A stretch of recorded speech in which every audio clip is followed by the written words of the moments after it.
Yo, is the mic on, Mike? And turn that mic on, Mike, and pour us another one. Let's do it right though, Mike. We feeling nice though, Mike. Gather round, and turn that mic on, Mike. And turn that mic on, Mike. Yeah, Garage Drinks with Mike. Woo! Test, how's that? Good. Yeah. Oh, awesome. Keven, welcome to my humble garage. So good to have you. This is the first step. Oh yeah, so the mics are, I've got like, you can maneuver them around if you need to. Sick. And directional, so they speak from the front. Yes. Not from the top. Okay. But I'm sure you've done this a lot. Oh, thank you. Thanks for having us. You're welcome. And so you had the interesting choice of Pepsi Max, which is really good. I'm drinking Heineken 0.0. Yeah. Is that something you normally go for? Yeah, I think if you know me, you know that I love drinking fizzy. So I think it's probably hasn't been since I finished playing rugby that just realised I can't have as many calories as I used to. So yeah, right. Well, the body gets older, eh? all the sugar-free options is the go for me now. Yeah, man, it's so good to have you here in our humble little garage. One day it'll be a garage deluxe, but at the moment I guess it does the job. Yes. And love it. It's good. I'm really glad that you're the first person to kick this off. Oh, thank you. Honestly, out of all the people I could think of, really good to have you on as the first person. Oh, thank you. So I wanted to talk to you about a myriad of things. Yes. But I think probably best to if we go all the way back, because you're originally from Tokoroa. Yes. And so you're born and raised in Tokoroa. Yeah. Is that right? Yep. My mum's parents migrated there early, and right. So actually my mum and a lot of her brothers and sister are born in New Zealand. So yeah, we were lucky enough that and I don't know why they went to Tokoroa out of all places, because you know most work.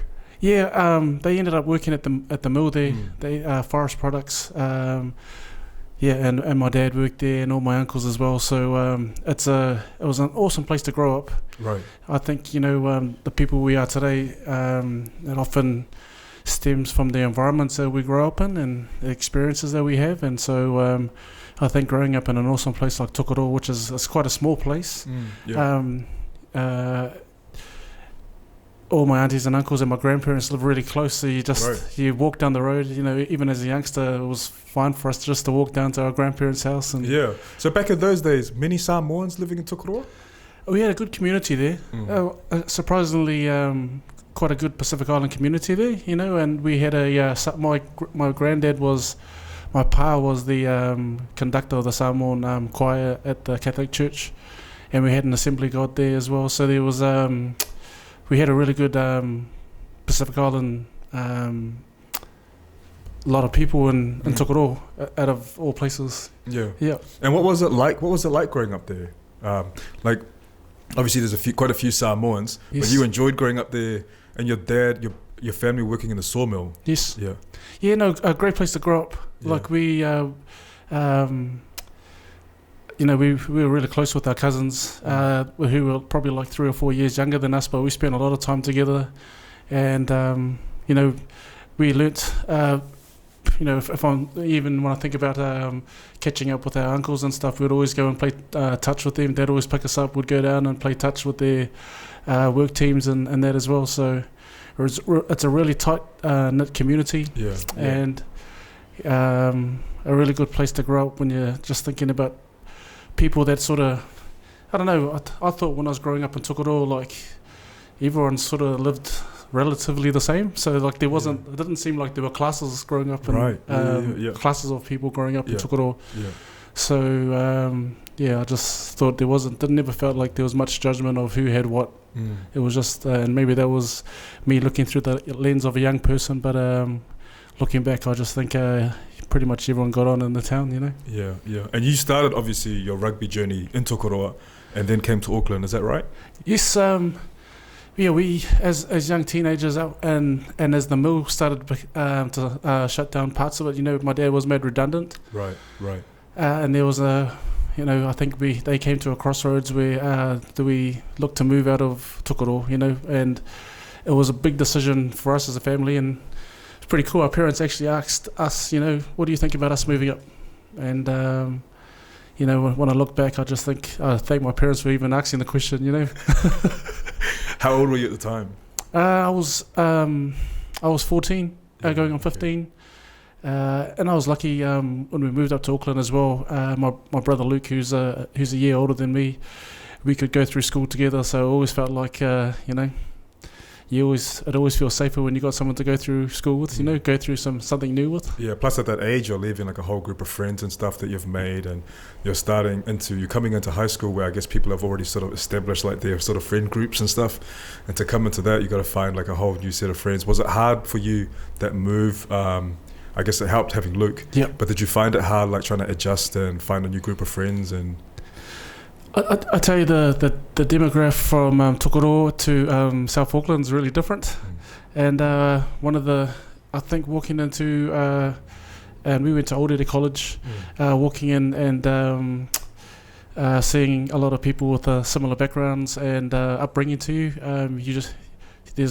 you automatically feel that comfort and comfortability there. So I had, you know, when you look at most of the percentage of the school is of Polynesian, and which is quite different to what it was in Tokoroa.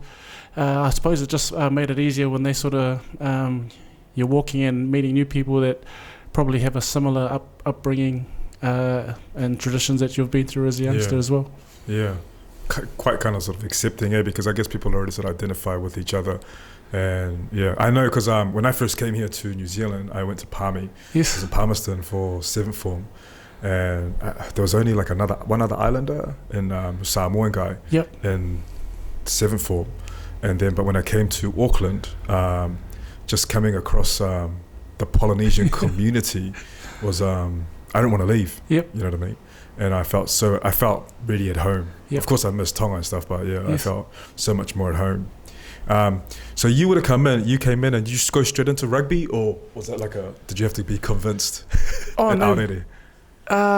No, we loved our rugby, and I think our family just loved sports, you know. Yeah, right. But we had a dad that was quite sporty as well, and both our parents are really been supportive along the whole journey. So right. It's definitely one of the backbones to I suppose all our family's success, and whatever we've been able to do is have our support of our parents, you know. Right. I was going to talk to you about that, because you have quite something that's quite different about you and about probably a select few of people is the work ethic, to always be pushing quite hard. And I know you quite well because I see you train a lot at the gym and stuff, you know, daily and stuff. But where do you think that work ethic sort of comes from? Because there's a difference in people trying to, you know, be good. Yes. But there's a difference between taking the extra step, you know what I mean? And you want to be world class. And that gap is, there's only a few people that ever sort of cross that gap. But it's something that's, I think it's something that's quite personal as well, and something that's not a lot of people can tap into easily, because I guess it's easy to become complacent, easy to come off the path a bit, or to get distracted by things that happen in life. Yep. And things happen in life, yes. You know. So where do you, looking back on your sort of rugby journey and getting to where you got to, yep. where does that come from for you? When I think about it, we had and I know I talk about my dad heaps, but when me and my older brother Luke, we were playing rugby as youngsters, and my dad was a shift worker. Yes. And living in Tokoroa, you know, when you're playing in the Waikato region, you have to travel when you play reps. Yes. And you know, our dad would finish work. He'd work through the night, through to the afternoon, pick us up, take us to training, and then go back to work after, you know, we'd finish training. And, you know, living in Tokoroa, most of our trainings were in Hamilton. Yes. And so... it's like an hour and a half? Yeah. Well, back in those days, you know... Oh, yeah, of course. Probably that. Even worse. Yeah. And so when I think about our work ethic, I always thought that for our dad, there was sacrificing a lot for us. We'd just make sure we wouldn't waste his time. Yes. And so I always think if we put in the right effort, it was our way of honouring him. Yes. And I think when I think about it now, as we're adults,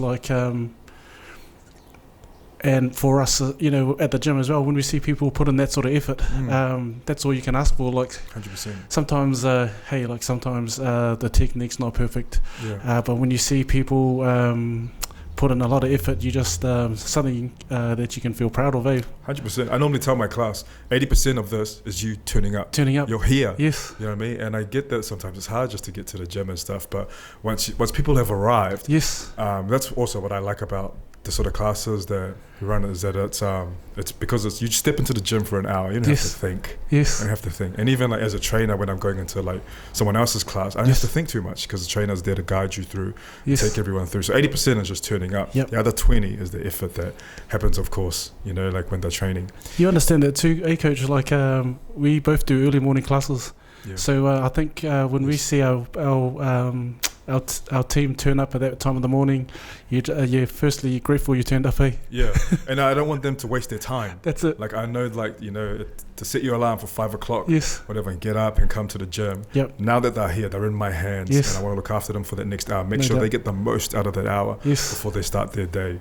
It's just that sort of nurturing feeling. But you have to appreciate, the effort that people put in just to sort of turn up to the gym. Yes. And because people also come from such different walks of life as well. They have such different things happening in their lives. Yep. It's probably it's like an hour that they've got to give back to themselves, if anything. You know what I mean? I know what you mean. Like we try and find that balance of getting into work hard, but enjoy doing that at the same time. It's a balancing act, isn't it? Sure, yeah. But people have fun. They have fun doing it. And it's like it's great watching adults having fun. Yes. Parents coming out of like stepping away from their children for an hour and actually enjoying something, And I guess especially in this day and age, it's quite hard to sometimes find stuff like that that's interactive with other people, especially when we're in like an age of technology. Yep. Things can be quite isolating alone if you're like on the phone and stuff. You know what I mean? I know we talked about it before. Also, and it was just around, sometimes when the music's right, that's right. Our people feel it, and when they're working hard, they're dancing at the same time. Yeah, it's a good vibe. I love seeing that. I love seeing people dance. Yeah. Yeah. No, well done. I know they appreciate all the hard work that you do for them as well. Oh, it's honestly, it's an honor. You know what I mean? It's great to be able to for people to trust you, to like take them for, you know what I mean? Because I always appreciate that, like people actually trust you, that you know what you're writing. Yes. Because sometimes I've done classes where I've like sat down and written the set, I put up on the board, and I'm still considering whether like how achievable is this, and then we go through it. And I always appreciate that they've put their trust in me, and they'll work as hard as they can to achieve that. Yes. Which is really good. Just going back to sort of your journey. So you, from Aorere College, is that how you sort of got into Super Rugby? Straight after, or did you have a period where, how did you get into playing for the Blues, or was it for the Chiefs first? Oh, my first rep team that I played for, it was Auckland, the Blue and White Hoops. Yes. And I was really lucky, also like, and this is such a cool, it's a story that I love, and it's in 1987, watching the All Blacks play at Eden Park, watching the World Cup here in New Zealand, and I remembered Sir Michael Jones. He's been my idol and still is today. I still remember him scoring those tries. He was a modern day flanker. He sort of changed the way flankers looked, quite athletic, really physical at the tackle as well, and. When I was lucky enough to play for Auckland in my first year, he was in his last year playing for Auckland. So I just think it's amazing to be watching him as an 8-year-old and as a 20-year-old catch the tail end of his journey. So had some amazing men still in that team as well. And so I think my introduction into Auckland was sort of semi-professional. But introduction to that team was great because I had some really awesome role models along the way as well. So that came through me had to change position.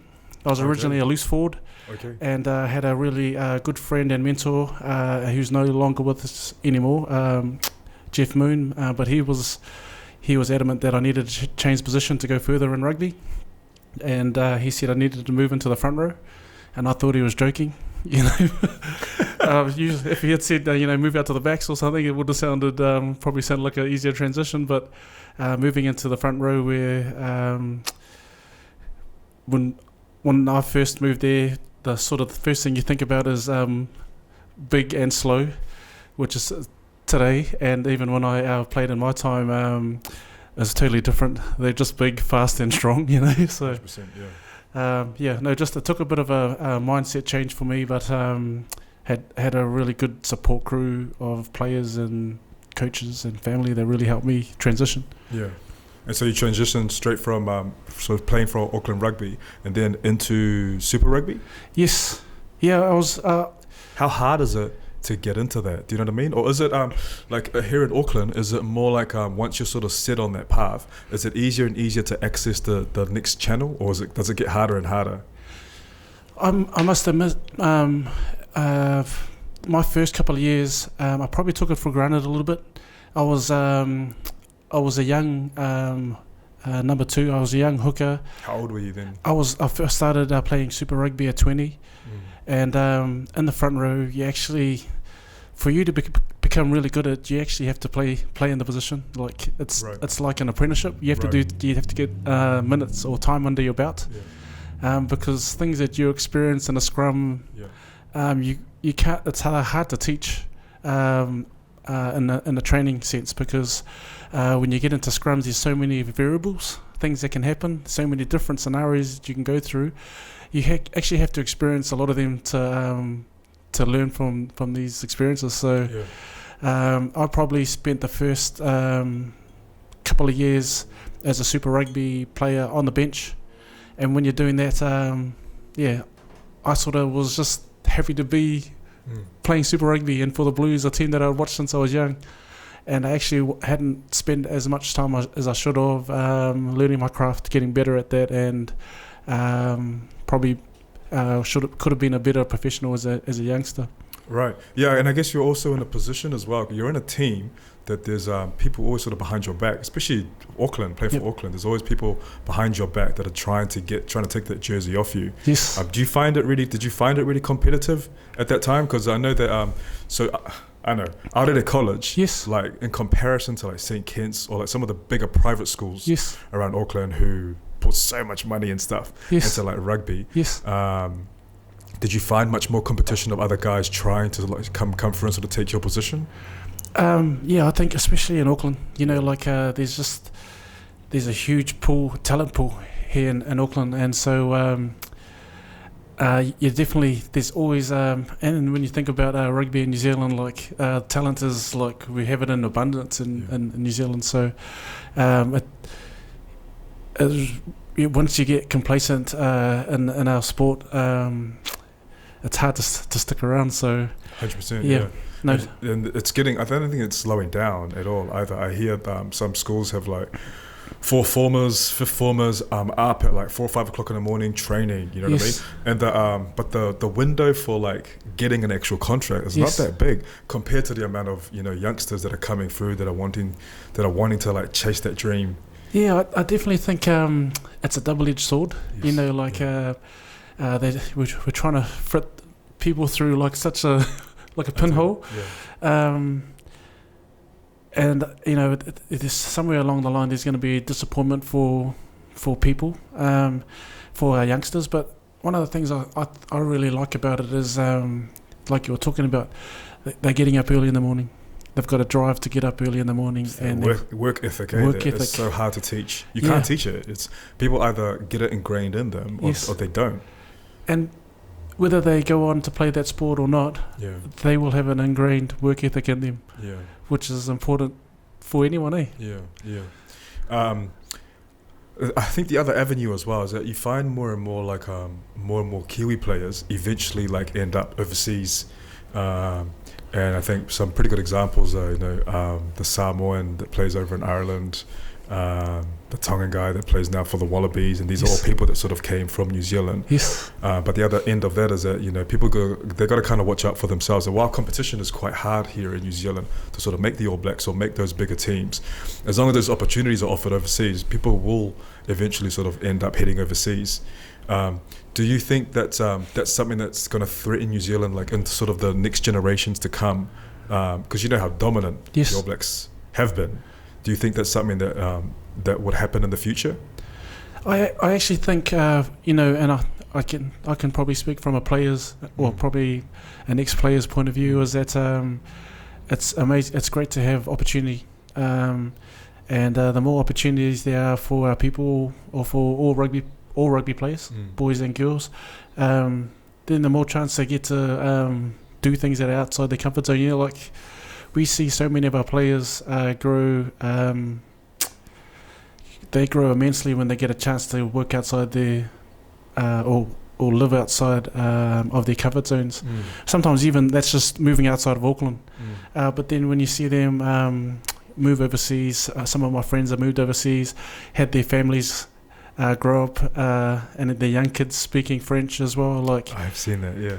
It's cool. amazing. It's amazing, yeah. You know, same thing, like to be able to become an All Black, the window's really small, but there's so many other benefits to be able to be playing rugby, the travel, the experiences to the different types of life you can live overseas as well. So I'm all for them getting experience overseas and getting to, you know, how cool is that, raising your family in a foreign country? I know of a couple that grew up in Tonga with me. Yes. And they're still together. They got boys, and he's a professional player over in France. Yes. But the most out of it thing is watching videos of these Tongan kids like speaking fluent French. Wow. You know what I mean? But it's amazing. It's like, you know, that's taking opportunities with both your hands and shifting your family across the other side of the world. Yes. And just deciding to give it a real good go and give them like a different, you know, a different level of opportunity and things that would open up for them over there that wouldn't necessarily ever open up in Tonga. Yes. You know, so definitely I think it's amazing for some of the players that can make the transition. Some players though I do hear like struggle a bit with the transition, and I can appreciate that it can be like a culture shock, you know, shifting to a different culture and being part of that culture. You said before when you were playing for that you felt that you got a bit complacent as a younger player. Were there any sort of consequences that happened? Yes, and so my first 2 years as a Super Rugby player, I was playing for the Blues. Yeah. And in my third year, coming into my third season, me and my wife Ty, we were still staying at my parents' house. We actually had bought some land and had some frames up. We were starting to build our house, and I was out mowing my dad's lawn, and I could see Ty. She's holding the phone, and she's saying, you know, the coach is on the phone, and I thought he was ringing to say, you know, you need to get ready for training for pre-season. Make sure you're ready, and you hit the ground running. But he was ringing up to say that I wasn't going to get selected this year, and my heart sunk because we've got a half-finished house, and it was not even half finished, and our boy, we've got our boy on the way as well. So we've got all these things happening, and I haven't got a contract anymore. Damn. And how old at this time? You're 21, 22? 22, yeah. Yes, yeah. And my heart sunk because I was thinking to myself, I was willing to do anything I had to do in order to look after my family, but within a couple of hours, I had another phone call come through, and it was from the Chiefs. Right. They sent me a lifeline. Wow. Wow. And and it was an awesome opportunity. And when I think back to my career, I travelled down there.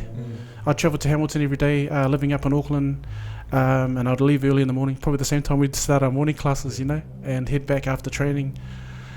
So there were some really long days, but by the end of the season, I'd become an All Black by the end of the year. Wow. And when I think back to my career, it was just Auckland dropped you, Chiefs picked you up, and you became an All Black. Yes. Yeah. Yeah. This is like a familiar story that yeah, quite a bit. And when I think back to it, you know, like I was dropped by the Blues, but that was my fault. You know, when you're young, you keep thinking to myself, you know, I was probably thinking to myself, you know, why did they drop me? I should have been there. When I look back, it was like, yeah, I probably could have done a lot better. And probably it was for me probably a blessing in disguise that I needed to. Bit of a lesson. Yeah. And then you became an All Black, and this is, what year are we talking now? 2002. 2002. Yep. And talk to me about that, because that obviously must be a massive different step from playing in Super Rugby to playing with the All Blacks, because now you're playing with some of the best players in the country. It was amazing. Like, what's it like initially coming into the team? I think they always show it, like especially for it's one of the things they always show on the All Blacks social media platforms is when an All Black first becomes an All Black, they show all the gear they get. Yes. So like looking at the like bags of gear and boots that you get, you know, it was exciting, thrilling. Yeah, and it was thrilling, definitely. We the time that I had become a first All Black, it was an end of year tour. Sure. And so there were 3 games. The first game was in Twickenham, in England. Second game was in France, was in Paris, and the last game was in Cardiff in Wales. And I sat on the bench for the first 2 games. Yes. And when I sat on the bench when we played against England, our 2 wingers that day were, I think it was Dougie and Jonah Lomu. And I remember watching a ball get kicked over Jonah's head. He picked up the ball, and he was running down the touchline that we were sitting on, the reserves, and he was just, as he usually does, bumped off one of the big English props and was carrying on, and I was jumping up and down like I was sitting in the stadium, and I quickly thought, Jesus, jeepers, I could be on shortly, so I sat back down and tried to get myself back in the game, but I spent most of the first game watching as a spectator, as a supporter, and without realising, you know, man, I could have been on at any second. So big change. It was and when you get a chance to play in those stadiums, and when the All Blacks play overseas, the stadiums are packed. And which is different to packed here, eh? Yeah, packed here is about sort of 40,000-50,000. I think Eden Park. Yeah, but packed over there is about 80,000 people, and some of the stadiums that you play in overseas, it's some of the amazing things is the bus gets parked outside, you get your bags off, and you have to walk through all the people. So to get into the changing room. So there's obviously a barricade, but from both sides, as far as you can see, is just people outside both sides. So you put your headphones on and you've got your music blasting. Zone out. Yep. Yeah. But it's amazing feeling. Your heart's just racing as you're walking. Haven't even played the game yet. But walking through the thousands of people just to get into the changing room, you realise how things have just stepped up. I don't know, maybe 10 or so notches. You know. Yeah. And so playing for the All Blacks, obviously it's on a much different level to any sort of other rugby that you play here in New Zealand, and the pressure is always on because New Zealand is rugby crazy. And the fans, you'd have such diversity in fans as well, fans that are quick to blame, fans that are quick to support.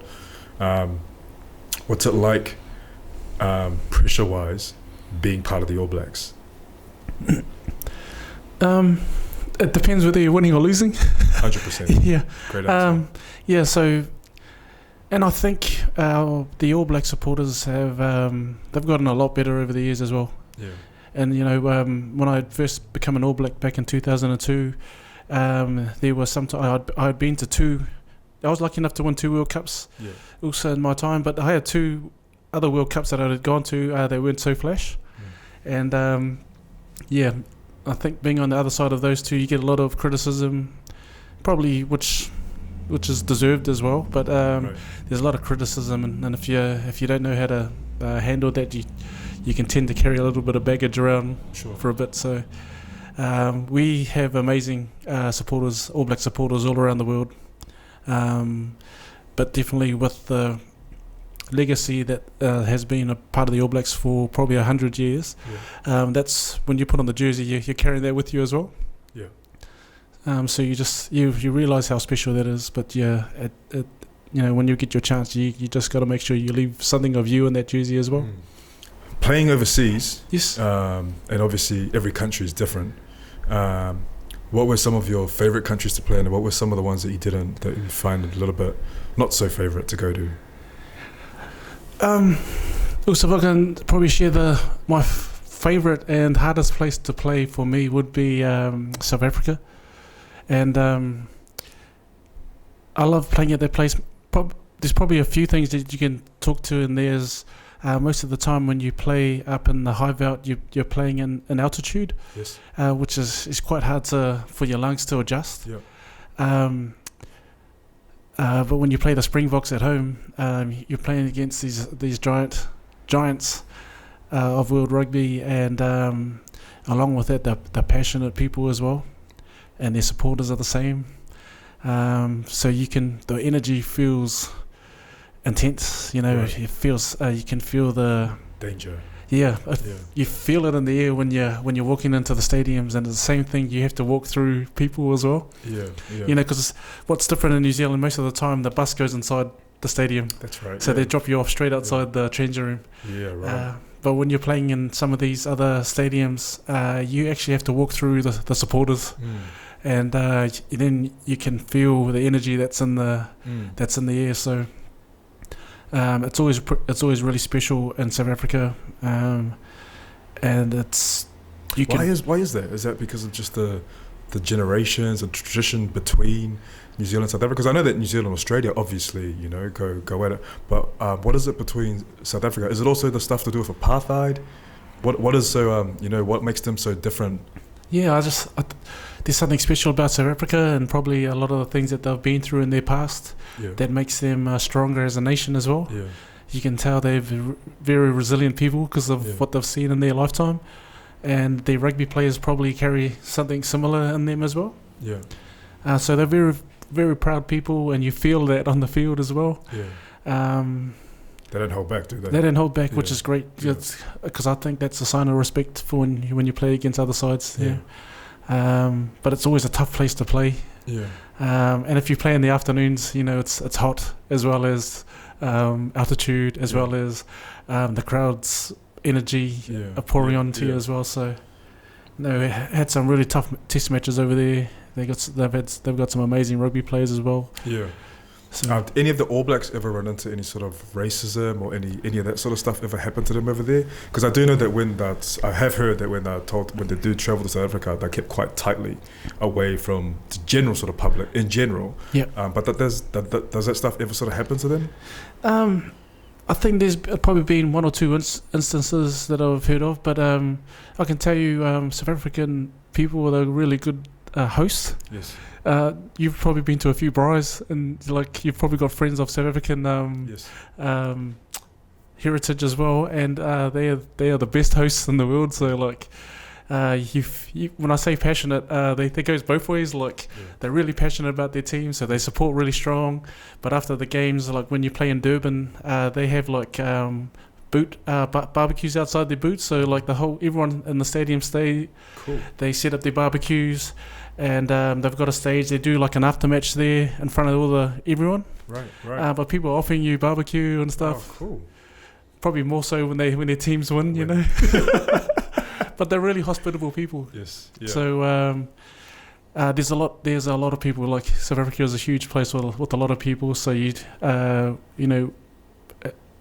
when you travel overseas, you're always aware of where you are. But they're a beautiful race, and when they support their rugby players, they've got a strong All Black support crew as well. So yeah, right. You said how intense it is to play some of those South Africans. However, that's on the field. Yes. After finishing from rugby, do you keep in touch with any of those players from your generation and stuff? Do you still keep in touch with them, or do you know them off the field personally?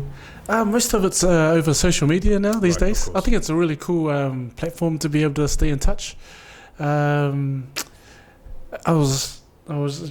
I just had a message come through from one of the props that used to play in South Africa as well, and he was he did one of the WODs that we did at the gym. At the gym, so he's just oh, thanks for the WOD, Kev. Awesome. It was awesome. Yeah. And I think too, from most of the guys that I played alongside and played against as well.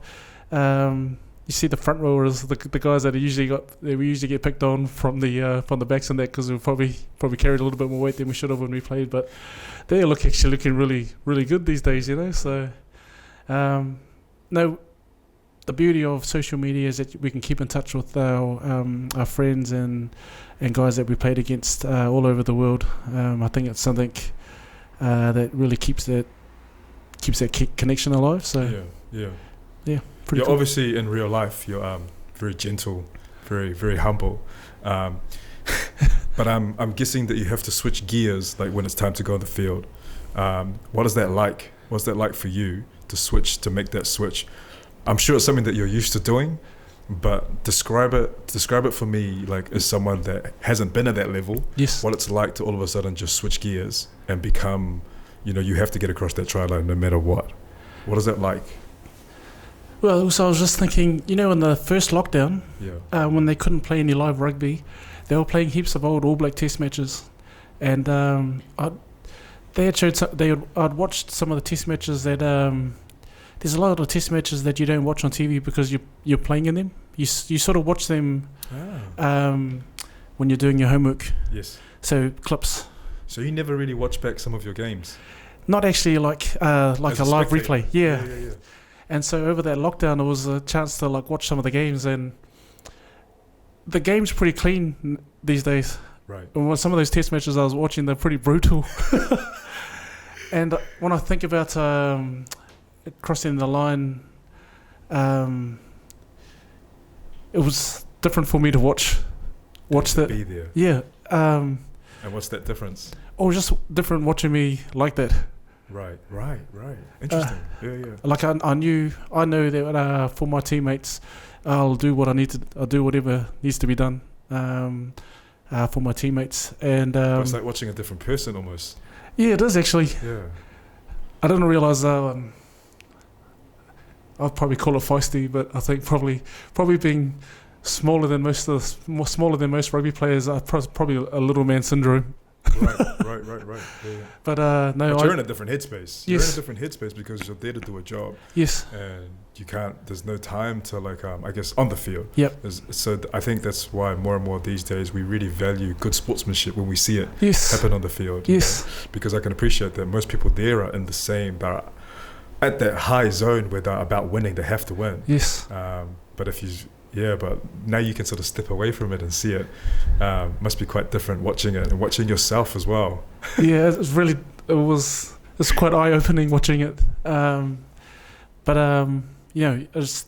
It's just what you do for your teammates, and especially when it's contact sport, you can't go in half-hearted into a contact, especially when people are bigger than you. So, I just think I'd probably from all the way back to what we were talking about in the beginning, I'd always put my best foot forward and give it everything I had. So, it was pretty cool being able to watch it as a spectator. I bet. Is it hard, the actual, because I know it's being away from home a lot. There's a lot of travel that's involved in it. What's that like?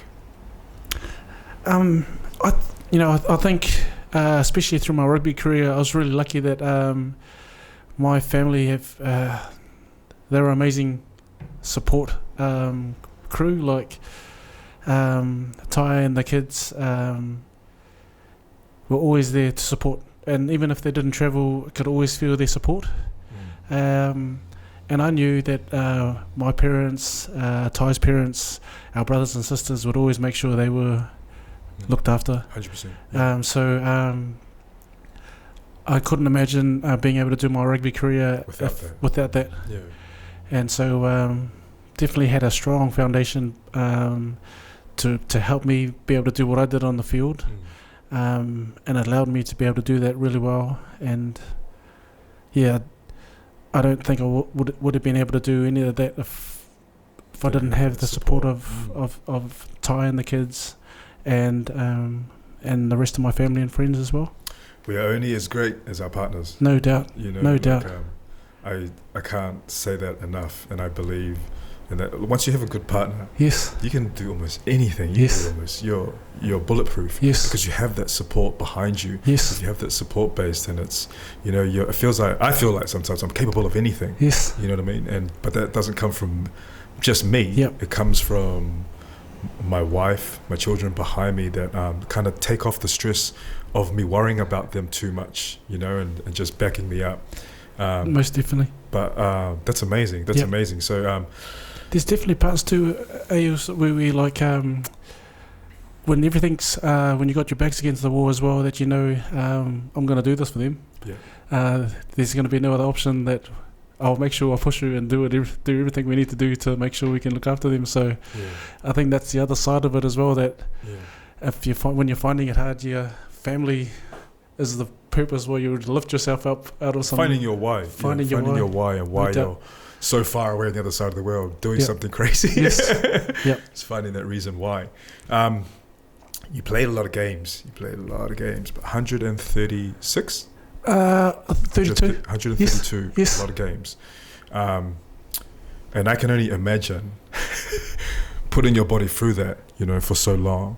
And being able, but also a privilege as well, to be able to pull on the jersey that amount of times. Yes. Did you get to a certain point where you weren't sure, like whether, for how much longer you could be doing this? Oh, most definitely. But, when we're talking about the depth of players that we have in New Zealand, and there's constant, the competition is always strong and it's of high calibre. Especially coming into my last couple of years as an All Black as well. There's a time when your role changes in a team. Right. And especially towards the back end where my role wasn't starting anymore, but there was definitely a role for me to be able to come on and finish games, and also I think being able to try and help the next players coming through, playing my position, give them the support, and share with them some of the experiences that I had been through. It's quite it's a privilege to be able to do that. Yeah. But you have to see you have to understand what your role looks like. Yeah. If you can't see it, it can be quite a challenging space to be in, especially if you want to be out there starting every game and your role has changed. So I was... That's how you accept that as well. Yep. Yeah. And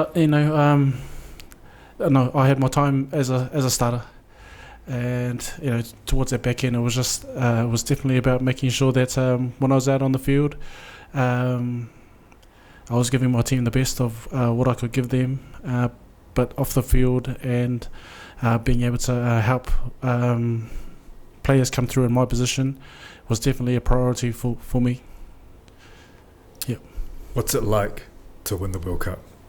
Because as a player, as a rugby player, and there's a lot of rugby players in this world. Yes. But to come through, from starting in Tokoroa all the way through Arere College, through everything, almost for a rugby player accumulates to this pinnacle of winning the World Cup. Yes. What's that feeling like? What was it like for you? If I can probably talk to the first two that I lost, it's and I think an All Black team always goes into a World Cup as a favourite. Yes. So when you come into an All Black into a World Cup as a favourite, it's really hard if you haven't won it before, to be able to put all the talk to the side. And in 2003 and 2007, I played in 2 World Cups where it went pear-shaped. We had amazing teams. Like the players on both those teams, more than capable of winning World Cups, but they're a different beast. They bring different challenges to just playing a regular Test match. So you have to be at your best for, I think it's I think you're there for 7 weeks. Yeah. And every week you got to be getting better and winning. And it gets to a stage when you get to quarters, semis, and playoffs, where if you lose, you go home. And so I think those 2 experiences from the first 2 really set up, put me and some of my teammates as well in a really good position in 2011, which is the first World Cup we had won since the first one. And I think for me, it's probably the most special one because the week leading into the final, the whole country for the whole World Cup is right behind you, and coming into that last week, the whole country is in black. The CBD we were staying in town is on lockdown, and there's just people walking around with All Black jerseys everywhere. But on the flip side of that, there's a whole lot of pressure. Yeah. you know, you can't walk out of the hotel and just get away from it. You know, so I was probably lucky being in Auckland. I could still drive home and come up for some air, you know, before going back into the intensity. But it was amazing, and because we hadn't been in a final since the last time, probably since '95. Yeah. We didn't play that well. We won that final, but we didn't play very well at all. 8-7. We had played better games throughout the tournament. Right. But when you play in a final, you just win. Yeah. No matter what. Yeah. No matter what. Yeah. That's the winning. I was just when you were talking before about losing the first two that you were a part of. Yep. Obviously that's a massive drop, and what is that like? I guess normally for the fans, especially the New Zealand fans, go into mourning. Oh yeah. They go like somebody died. Yes. This country, man. Yes. Like somebody died. I remember I was going to work. It was early Sunday morning, and I had to work, and I had to go to work. And I just remember when the game finished, I heard a bottle smash outside down the street. And I got in my car, and I was driving to work, and I drove past one pub, and people were just coming out like dazed. And I was like, man, this country's something else when it comes to rugby. But then, what's it like for the players? Like, if that's what it's like for the New Zealand fans, what's it like for the players? Probably the best example I can share with you is if you lose in a quarterfinal or semi-final, you go home the next day. And when we lost, literally the next day. The next day. So you come off the field, you pack. Next day, you're on the plane. You're on the plane. Like that. Yep. And so when we lost in Cardiff to the French in 2007, we'd gone into that game as favourites as well, and the French turned up and they played out of their skins that day. But that was a forward pass though. Yeah, it was. But they played amazing that day. Sure. And the next day we were on the plane, and as we're going through the airport, we're going through departures. We can see All Black supporters coming through arrivals, and so when you say how does it feel, you realise a lot of people that love the All Blacks, they invest a lot of time and money into it, and they're over on the other side of the world coming to support us, and we're going home. So I think there's nothing worse than letting yourself down when you don't play very well. But then when you think about the people that put a lot of time and money into travelling to come and support us, you hate letting people down like that, and a lot of people talk about people's mental health these days. I think there's nothing worse for me when I was playing is just when you let people down. Well, whether you're playing rugby or anything, you hate letting people down, and that's probably the worst feeling, especially that day when we were going through departure and they're coming through the other side and they're looking at us going, where are you guys going? But that's probably the hardest bit is, you have so many people's hopes. Yeah. Do players themselves go through like a real a down period or feel withdrawn once when they're back in New Zealand? Does it happen? Oh, I think there's definitely a time that you need to find some time to just put it back into yourself and build yourself back up. I think when you're working under that sort of pressure and intensity, when you're working constant like this, there's just times you need to come back down to go back up. Yeah. I think it's part of your well-being where you just no one stays at this level forever. So especially as high-performing athletes, you just need to find times where you can come back down, just so you can build yourself back up again. It's not healthy. Not healthy being in that sort of intensity for too long. Yeah, that's right. Do you think that? I think that since this pandemic has happened, people have really sort of taken I've taken a step back from I know that we understand that New Zealand's rugby mad, rugby crazy. Yep. Right. But sometimes when I see stuff in the media about like when the All Blacks lose and stuff, and there's honestly every day there'll be a new article. They'll be like, come on, it's just a game. I understand people make a lot of money out of this. Yes. Players have like families and stuff that count on them, you know what I mean? But at the end of the day, it's, you know what I mean? It's a game. It's a game that's played. Someone's going to win, someone's going to lose. Yes. But the New Zealand public always expect, it has to be a win. It has to be this, and I think that's such unnecessary pressure. But I think things have been put into perspective. We're in a pandemic where people are dying. Yep. There's so much more important things that are happening in our world today. No doubt. Than sport. And I think for me, it's like just with the pandemic happening is starting to notice that how much pressure we put on sport and how much pressure we put on athletes and expect them as well to be like role models and stuff when that's not really what they sign up for, but it's a different world now, you know, like with the age of social media, once people become into a certain status or a certain player of a certain team, that they have to act accordingly to when the reason why they were hired in the first place is their talent, and their work ethic.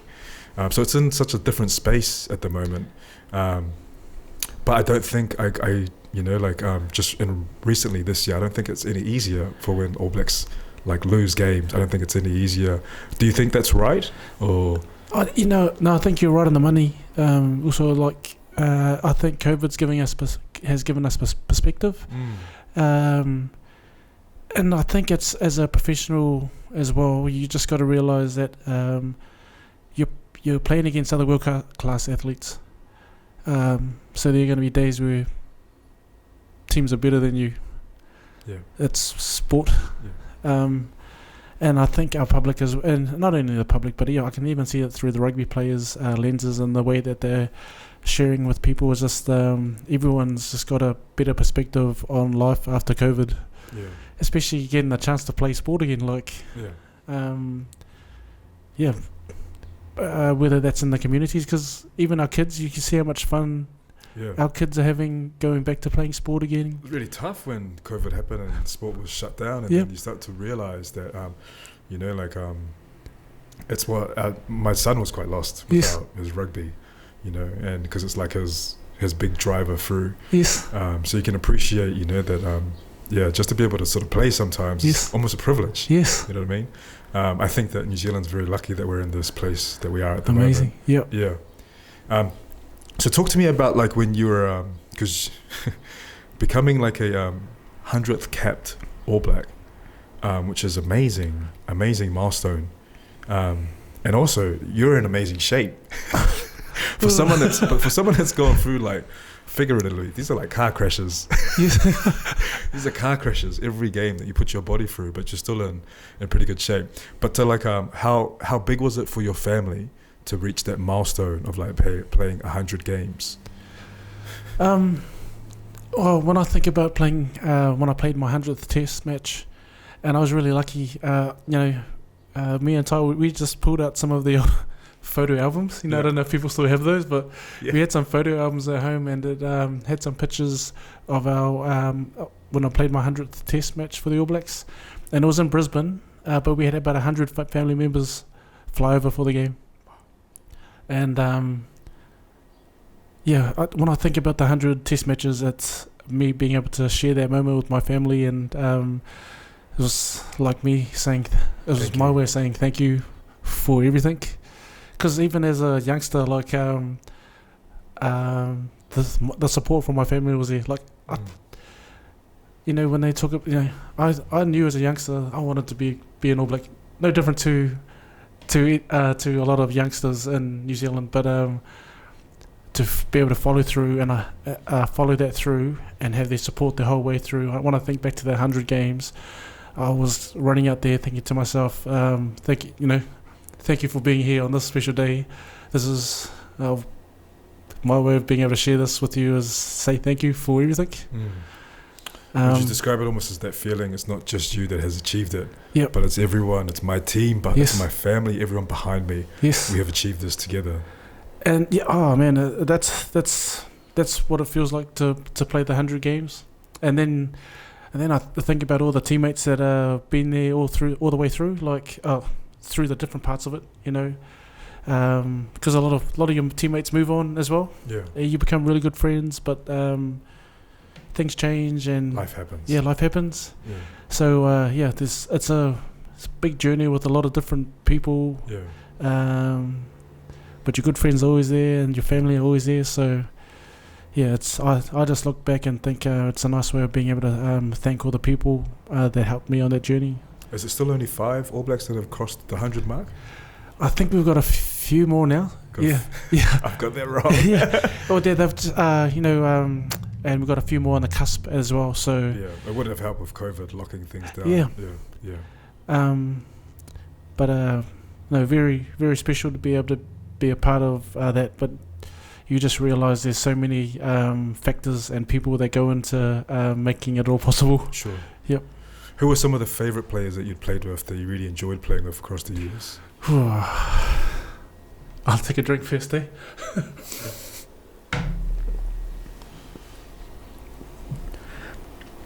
Also, I don't think it'd be fair to like say one or two. Oh right, okay. Sure. But because I had so many good friends. Sure. And teammates have become really good friends as well. Even management. Because it's a whole different set of family, isn't it? It is. Because you've only got each other on the road, and you've only got each other on the field. Yeah, and and we were talking about contact sport before. Like, it's a different level of trust. Yes. Because if I'm packing down in a scrum with my teammates, I'm trusting that they're going to do their job right, so they protect me. You want to go home. So I want to go home, yeah. And I know it sounds like, it sounds a little bit... But it literally is, yeah. If something goes wrong, if someone doesn't back you up, something so easily could happen to you. Something could snap. Yes. It's one of the craziest contact sports on the planet. Yeah. And so that level of trust that you build with your teammates, especially the ones like being in the middle of a scrum, the people behind you, the people on the side of you, like, is pretty special. So it'll be wrong for me just to name out a couple. I understand what you're saying. Yeah. But man, there's so many. They're all very special. Yeah. Just give me 2 seconds. Yep. Need a refill? Yes, please. Doing really well. I made my kids crispy chicken. Just before. Yes. Took it to their grandparents. Yeah. That's why the house is so quiet. Are the grandparents close as well? Yeah. Oh, awesome. Yeah, grandparents just live just around the corner. Awesome. So very lucky. Oh, man. Especially these days, Like, I probably took for granted how important your grandparents are. Yeah. And as a parent, you realise they're lifesavers. They are. You come to depend on them a lot. They step in almost without asking any questions. They're always there to like watch our kids, and we got 4 of them. Yes. And our lives are pretty busy, so it's always I feel honoured that Nora's parents are always so quick to like snap them up and take them. Yeah. But having to put all this together, it's awesome. Yeah, but it's just a simple idea, and I really like this concept of like just sitting down with someone and just getting to know them, for a couple of hours. Yes. And I think I personally want to hear more of like other people and like their journeys, and I think it reaches out as well to people out there. Yep. Also makes a lot of people more human. Yes. As well, and everyone of course is on different journeys, but normally our different journeys are quite universal. There's people out there that it sort of speaks to, or people that understand different things or take different points of view and accept them a bit more if they can hear it or hear someone else a bit more. Yeah, I understand that, because a lot of people that talk to me and a lot of the different types of work that I'm doing now, there's some people look at you only through a rugby lens. Yes. At see me as a rugby player, but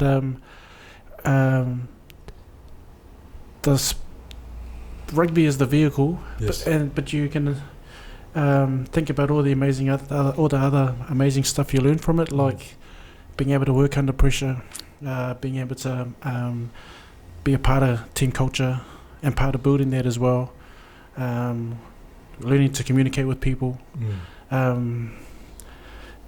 Sometimes you're not the leader, so sometimes you got to be the person that just goes to work and does the work. So there's all these different moving parts to our to rugby, that it's not only just being a rugby player, you're just going out and playing on the field. There's a lot of preparation. You learn to prepare well and do that at a world-class level. These are some of the things experiences that we can take into the other parts of work or life that we do as well. But some people don't see it like that. Right. It's interesting. Yeah, it is interesting. I think to myself, you're almost pigeonholed into a box, and yeah, that's who you are supposed to be. Yes. It's also like, I'm lucky enough to be on local board here in Papakura. Yeah. And it's definitely has a different lens. And that's amazing. Did you always want to do that? I was quite surprised when I heard that you were running. But is that something that you've always wanted to do? Well, so many people have been coming up to me and saying, "Oh, you're in politics now." Right. But I never looked at it like that. Right. I just thought it was a really cool opportunity for me to be able to help my community. And I think when you look at it from a local board perspective, it's helping support the community initiatives. I didn't realise how much impact that the community has on our little community groups have on the community. Right. How much volunteers are doing in our community. There's a lot. There's so much. Yeah. So being able to support them and help on what the future looks like for our area as well. Yeah. So I never looked at it as politics. I never came in to be a politician. Right. But I did want to come in and help influence what it looks like here in Papakura and help our community. Why is that? Did you feel like it wasn't going in sort of the direction that you'd like to sort of see it going?